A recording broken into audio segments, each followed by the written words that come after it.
xilliga lagu jiro iyo Soomaaliya markaan qiyaasay baa waxaan isiri bal tusaale ka bixi waxaana idhi muxooyadii adduun laga cunay oo miidii laga leystay oo maasimada taagan baan haatan maraynaa odayaashu kuma maamushaan wixii macaanaado dhalinyaradu maartaas ka badan magac ku yaalkaado miisaanka dumarkii lahaa marqlo weeyaan hadduu maxamedkii qabee fadhiyo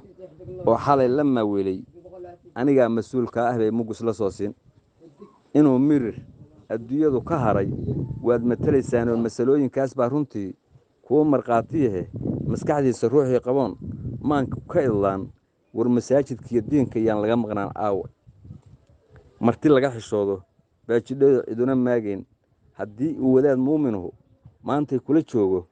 adigoon madeen oo cuntadii macalga taabsiin haddaad miratid jeebkiisiyood weliba sii maagtid inuu mirir adduunyadu ka haray waad matalaysaan oo masalooyinkaas baa runtii kuu marqaatiyahe maskaxdiisa ruuxii qaboon maanku ka idlaanin war masaajidkiyo diinka yaan laga maqnaa aaway haddii aad maryabo gabara oo midabsan raacdaysid mugdi waxaad ku guuraysid ood miratid reerkooda goortaad masaafaysidood mirir la duulaysid adigoon meherin bay dhahdaa waa marqaan jabay inuu mirir adduunyada ka haray waad matalaysaan masalooyinkaas baa runtii kuu marqaatiya maskaxdiisa ruuxii qaboon maanku ka idlaan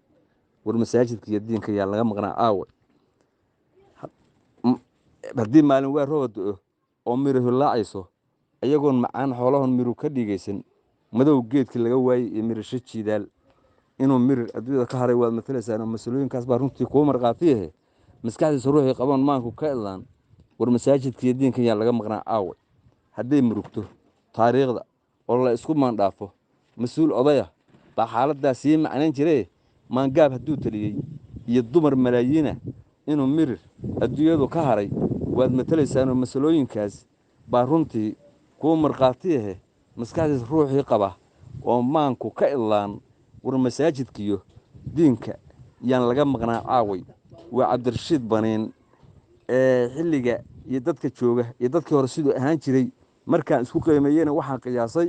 in xaaladdu meelshii ugu dambaysay ay marayso marka subxaanallah ilaahay ha laga boqo